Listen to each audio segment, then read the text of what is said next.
Hey everyone, good afternoon. Thanks for coming on board here with Quaylen at Fruits and Berries, Tennessee and Homestead. Haven't really hardly said anything today. It's Sunday and I'm just sort of kicking back, but there's one major thing that I want to do here on our tiny little homestead today, and I thought in bits and pieces that I would show you a little bit with what's going on and a little bit of some of the growth that's going on here. I did the yard yesterday. When I say the yard, a little bit of weeding and a major massive mowing issue on our zero-turn lawnmower. Did both the front and the back. Noticed a ton of weeds. I'm just so sick of weeds.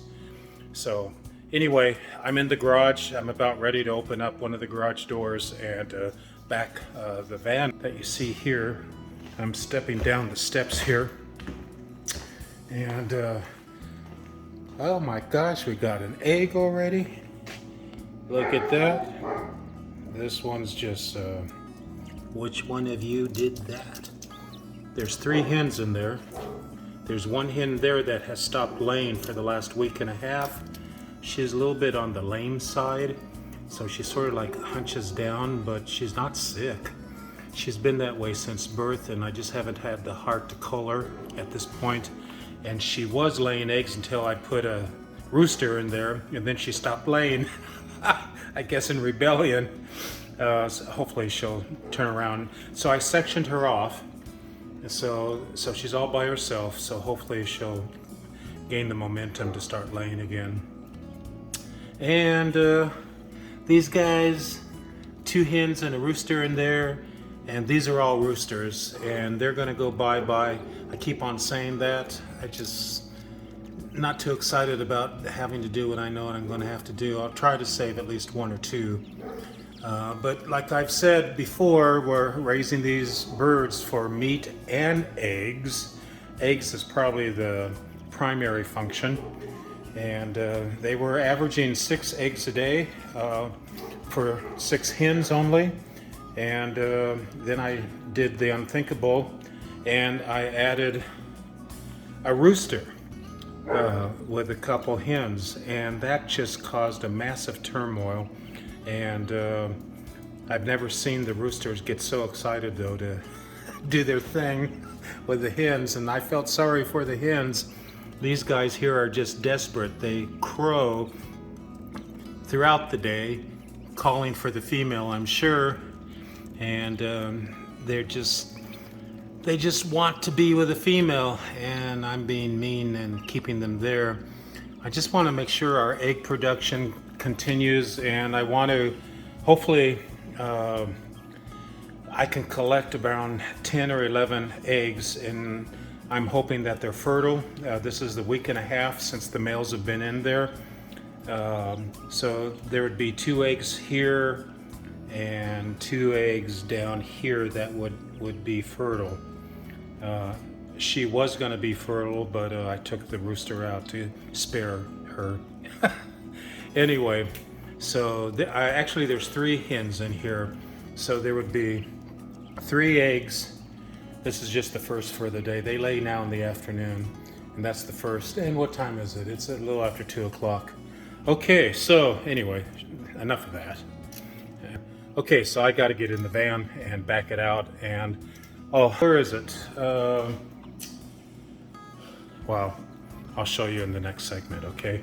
So see you in the next segment. Okay, bye.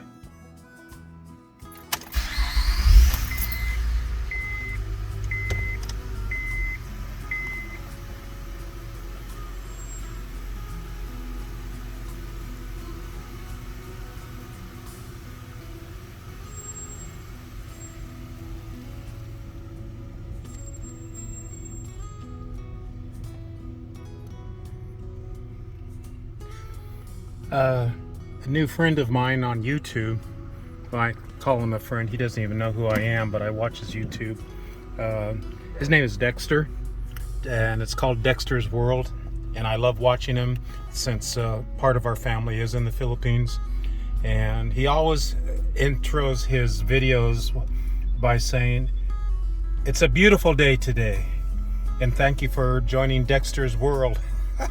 Well, here in northeastern Tennessee, as you can see out there, the Smoky Mountains are in the backdrop. The sky is deep blue. Birds are chirping, and it totally is a gorgeous spring day.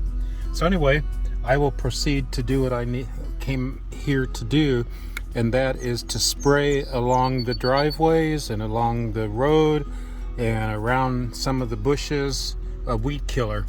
So I don't want to deal with the weeds, and that's the only poison that I'm doing here on the property. Everything else is organic, so it's not going to be touching any of the veggies or fruit trees or anything of that nature. So I want to show you just a couple things here before I start the weeding, spraying for weeds, so I won't have to do it with the weeder. It's almost 90 degrees out today, and what I discovered it last year. I don't want to say it's because I've gotten older, but it's probably true. But I mean, the humidity and the heat during the summertime, as we're approaching summer here in northeastern Tennessee, it can get warm. It's not like in Texas, but it can get, you don't really want to be doing yard work,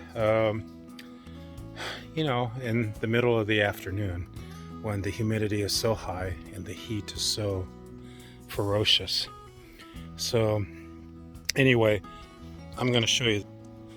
See, I want to weed along the edge of the driveway and around any walkway and even around there. And I plan on putting some type of ground cover, possibly some pretty rocks in there. I just want to make sure the weeds are pretty much taken care of. I'll put a breathable thing there so no future weeds can come up. Put some type of ground cover in there, and this is what I want to show you. This is one of our fig trees that I dug up during the winter time and transplanted here in the front because it never really stood a chance with our dogs in the back. The dogs would lift up their legs and pee on it, and it would discolor the leaves, and figs would, it's a brown turkey fig, this one right here. That was my mother's favorite, and it has of course become my favorite also. But I think the fig trees will grow well here on our homestead here in East Tennessee, but they ought to have a chance. And when you have animals, you can't be letting the animals have at it with their natural instincts, and that's to lift up if it's a male dog. And this is a contender fig tree that I also dug up in the back, and they're alive and they're leafing out, and they're here in the front of the house. Why not? You know, the dogs will not have anything to do with the front. No pooping and no peeing in the front, basically. This was what do they call it? Not a willow. Shoot, I can't think of it. I thought it was going to bloom, and it was going wild in the back of our property. So that's the previous owner had these, and I thought, oh, what a waste, because it's all going to be in the back and we can't take care of it. And so I transplanted them here in the front, and of course they're doing incredibly well, except they don't bloom. So I don't know if I want that crawling on the fence there in the front. If nothing else, I don't have the heart to take it out yet, so I'll just trim it back, because Ida, my wife, doesn't really want it covering the entire front porch here, which is really nice to be able to sit out here early in the morning as I do, and be able to see through. Okay, so that's it for the moment there. So this is just a really beautiful rose. I transplanted it from the other side of the house because nobody could see it, and had I not done that, it might have died, just because I wasn't doing any watering or anything on that side of the house. But I put some fresh potting soil that I created, a big mixture. Anyway, and it's got a lot of nutrients in that soil, and so hopefully this thing will revive and do extremely well. And I would love for it to be successful here. There is one area that looks like it might just be the official bloom of the new planting.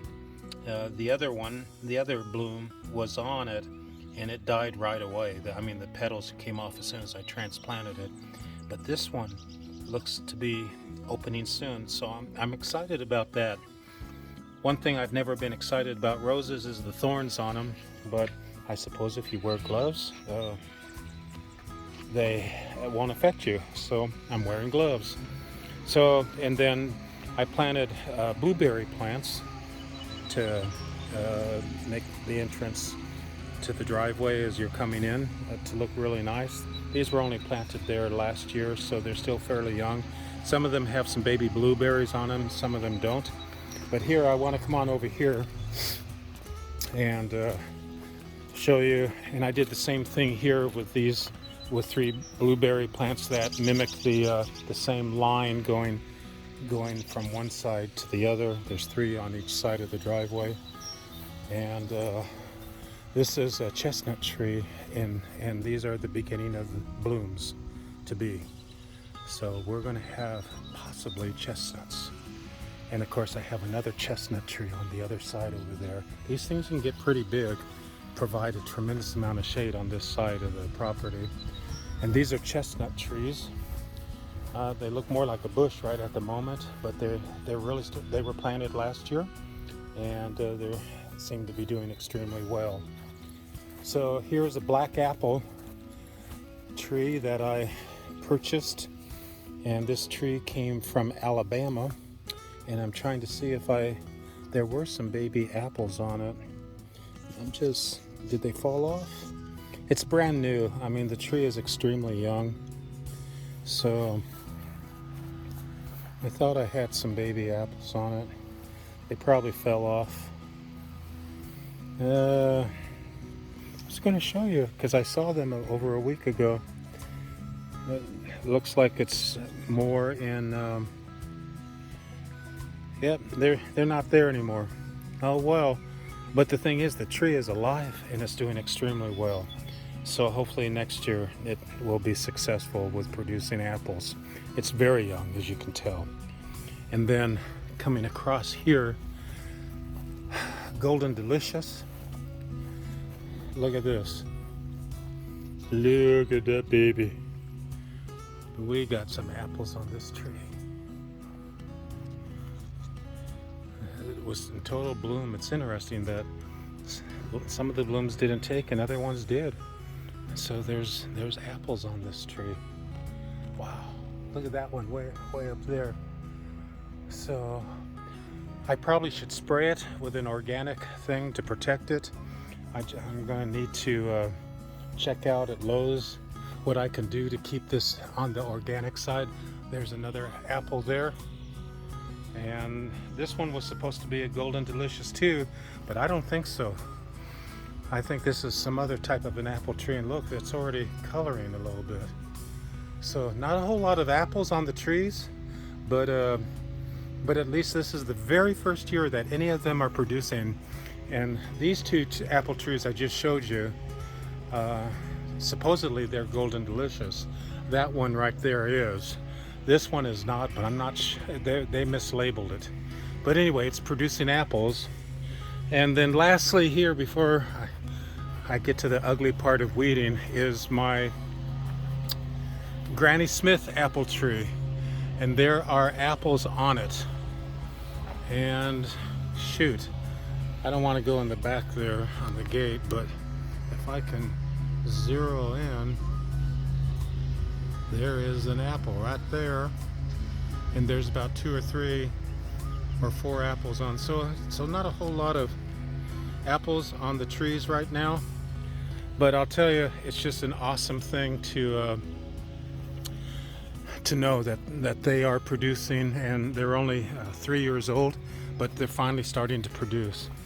And then right over here, last year I planted our first ever oh, what do they call these? Elderberries. So that is a male elderberry plant, and this is the female. I didn't know there was a male and a female.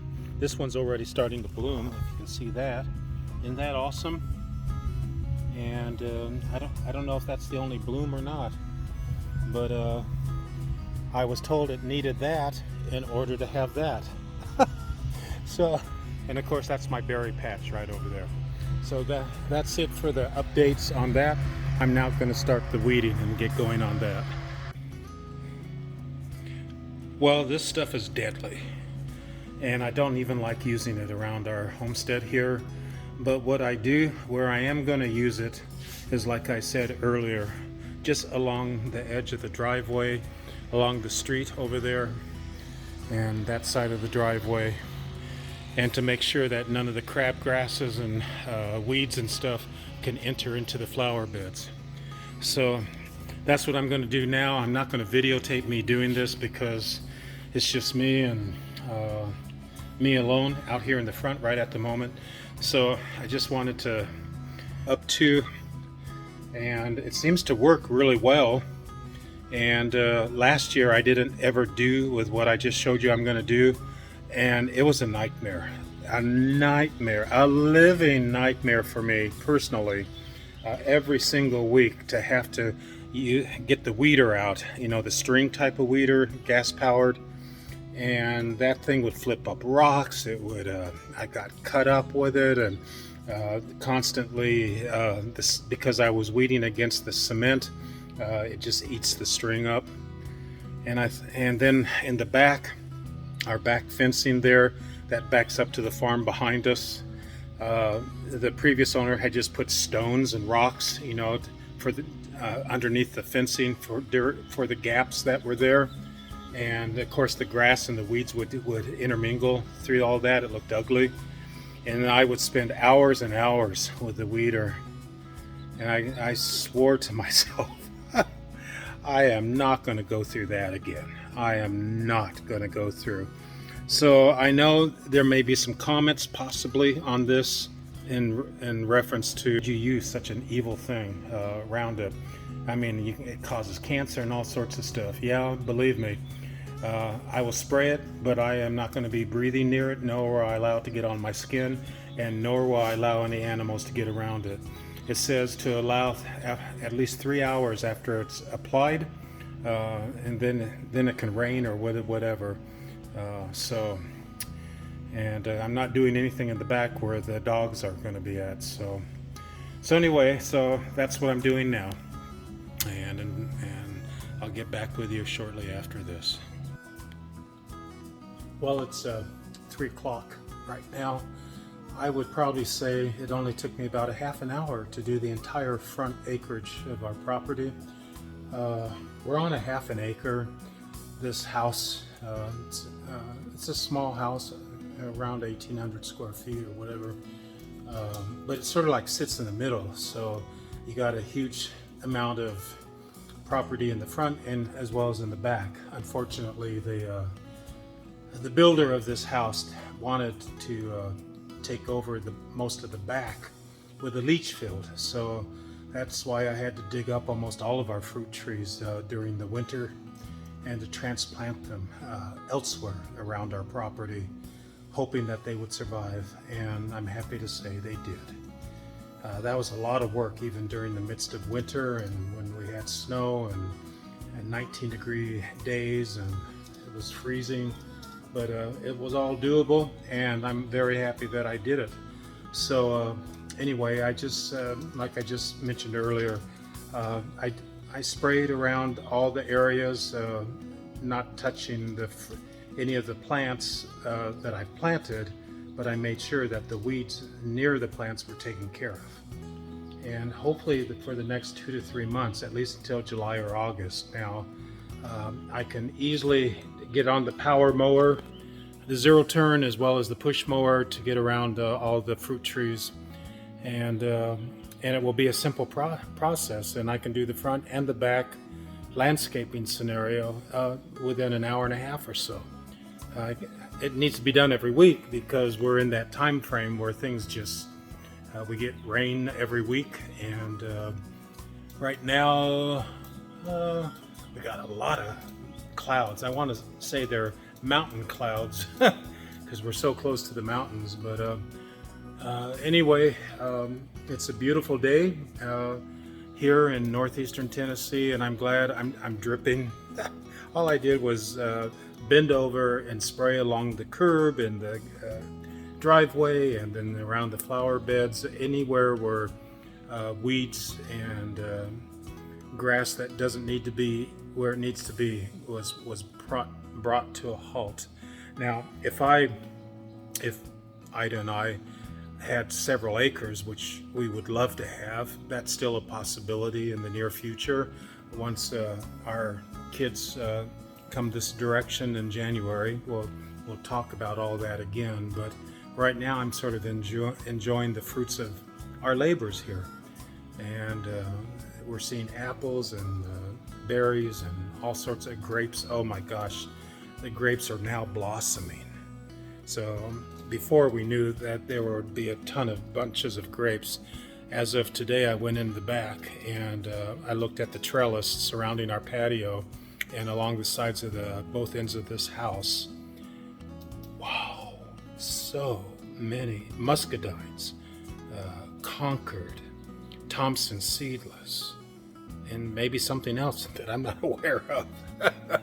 But anyway, they're loaded, especially the muscadines, including that new one that I just planted last year. That is even producing. Wow, that's awesome. So while I'm all yucky and gooey all over from the humidity outside, and it's almost 90 degrees, so those are our jumbo quail that I purchased the eggs back in February.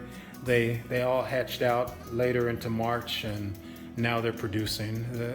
The quail will start laying within 6 weeks. From hatching to 6 weeks, they're mature, and I need to get. I want to get some more jumbo quail, but I'm thinking of trying to see if I can hatch some of our own eggs, since I've got some roosters with them. And so I'm going to start collecting eggs that I know that has a rooster with it. The roosters have been there now a week and a half, almost 2 weeks with the hens. So I know the eggs that I would collect have a great chance of being fertile. So all I'm looking to do is maybe about 10 or 12 of them. So I can do that easily within a week. And then this is the new cage outs for the pearl quail. They're not jumbo, the ones that I have in our quail room inside the house, and it's all set to go. On another video, I'll discuss the automatic watering system that I've done. It's a quick release. That is, if I show you here, this is 2.5 gallons, here, and we had some extra buckets here, and an extra thing from hatching time. I just with zip ties on everything, including these buckets, to piece them together. I used that to lift the 2.5 gallon mechanism that we got from hatching times, and went to Lowe's, and this is, if I release this right here, it will release this entire watering system, so I can detach this entire water. It's a quick release that I got, and this is the on and off valve right there. So that was my own little creation. I'm just thinking, if I wanted to, put the birds to the side and hose the thing down to clean it, in another month or two from now, I will have absolute freedom to do that without dealing with the watering mechanism. So, and I do really love their system for feed and everything. And so anyway, so I'm going to be setting this up. This is on one of those, I got it at Walmart a long time ago. This is an older one, but a folding plastic table for picnics or whatever. And I'm using it, even though hatching times, what is going on? What are you guys doing? This is what they do. The male grabs onto the back feathers of the head and tries to hump her. And that's why I'm pretty sure that this egg right here is probably fertile. A good possibility it is anyway. So same thing down here. So I should be getting 3 eggs from up here and 2 eggs down here. And whenever she decides to lay again, that would give us 6 eggs. We have the potential of having 42 eggs a week. Right now it's down to 35 because she's not wanting to lay.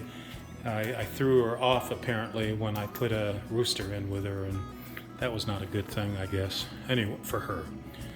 Okay, so that's it, and I'm rambling, and then I'll see you on the next one. Take care and God bless. Okay, bye-bye.